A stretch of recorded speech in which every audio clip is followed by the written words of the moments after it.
അസ്സലാമു അലൈക്കും വറഹ്മത്തുള്ളാഹി വബറകാതുഹു. സഹോദരങ്ങളെ, സഹോദരികളെ, സൂറത്തുൽ അലഖാണ് നമ്മൾ ഓതിക്കൊണ്ടിരിക്കുന്നത്. അലഖ് എന്ന പദത്തിൻ്റെ അർത്ഥം ഭ്രൂണം എന്നാണ്. മനുഷ്യൻ്റെ ആദ്യഘട്ടം അലഖ എന്ന് പറഞ്ഞാൽ ഒട്ടിപ്പിടിച്ചു, കടിച്ചു തൂങ്ങി എന്നൊക്കെയാണ് അർത്ഥം. അലഖ് എന്ന വാക്കിന് അട്ട എന്നുകൂടി ഭാഷയിൽ അർത്ഥമുണ്ട്. മാതാവിൻ്റെ ഗർഭപാത്രത്തിൽ ഒട്ടിപ്പിടിച്ച് നിൽക്കുന്ന രക്തപിണ്ഡത്തിനാണ്, ആ ഭ്രൂണത്തിനാണ് അലക്ക് എന്ന് പറയുക. ആ ഒരു അലക്കിനെയാണ് പ്രവാചകൻ ഇവിടെ ഈ വാക്യത്തിൽ ഉപയോഗിക്കുന്നത്. മാതാവിൻ്റെ മനുഷ്യൻ്റെ ജന്മം, മനുഷ്യൻ്റെ തുടക്കം ഒട്ടിപ്പിടിച്ചിരിക്കുന്ന ഒരു ഭ്രൂണമാണെന്ന് അറിയാൻ പ്രവാചകൻ എന്നൊരു സംവിധാനവും ഉണ്ടായിട്ടില്ല. പക്ഷെ അള്ളാഹുവിൻ്റെ വഹിയാണ്. ഈ ഒരൊറ്റ പദം മതി ഖുർആൻ അള്ളാഹുവിൻ്റെ വചനമാണ് എന്ന് മനസ്സിലാക്കാൻ.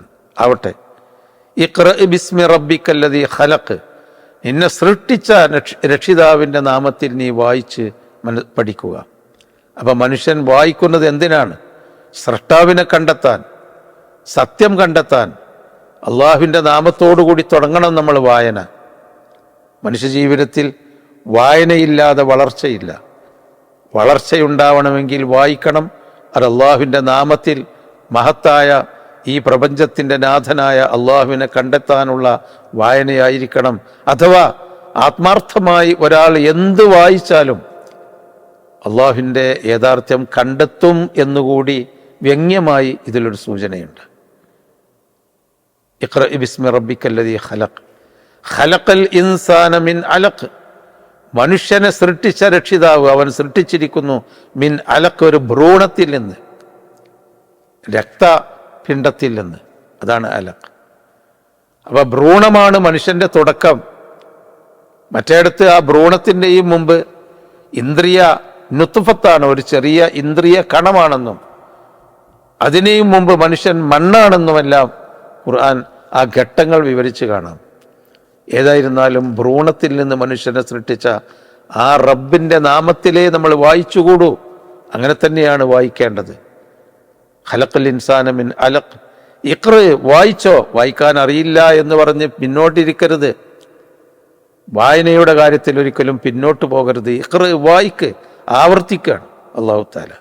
നീ വായിക്കുക തന്നെ വേണം, വായിച്ച് പഠിക്കണം.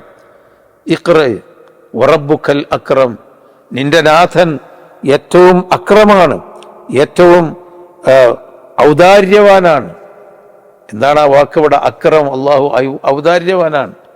വായിച്ചാൽ നീ എവിടെയോ അള്ളാഹുവിൻ്റെ ഔദാര്യം കൊണ്ട് വളർന്നു വലുതാകാം.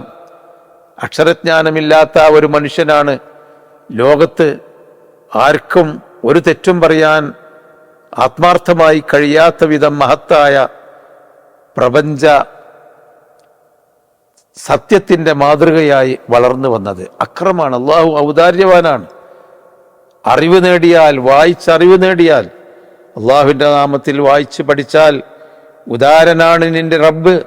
ഒരിക്കലും പിന്നോട്ട് പോകേണ്ടതില്ല. നീ വളർന്നു ഉയർന്നു വരും.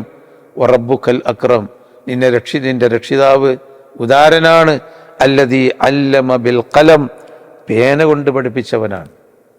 ഇവിടെ പേനയെയും കൂടി, വായന, അതോടുകൂടി എഴുത്തിനെ കൂടി അള്ളാഹു സൂചിപ്പിക്കുന്നു. എന്താ കാരണം? നേരിട്ട് ജിബ്രീയിൽ നിന്ന് കേൾക്കുന്നതാണ്, അല്ലെങ്കിൽ നേരിട്ട് ആരോ എഴുതി വച്ചത് നാം ഗ്രഹിക്കാൻ വേണ്ടിയാണ് വായിക്കുന്നത്. തലമുറകൾ വായിച്ച് പഠിച്ചുണ്ടാക്കിയ കാര്യങ്ങൾ പേന കൊണ്ടാണ് ഇന്നും നിലനിൽക്കുന്നത്. വലിയ ഒരു മഹാ ലൈബ്രറിയിൽ കയറിയിരുന്നു നോക്കൂ.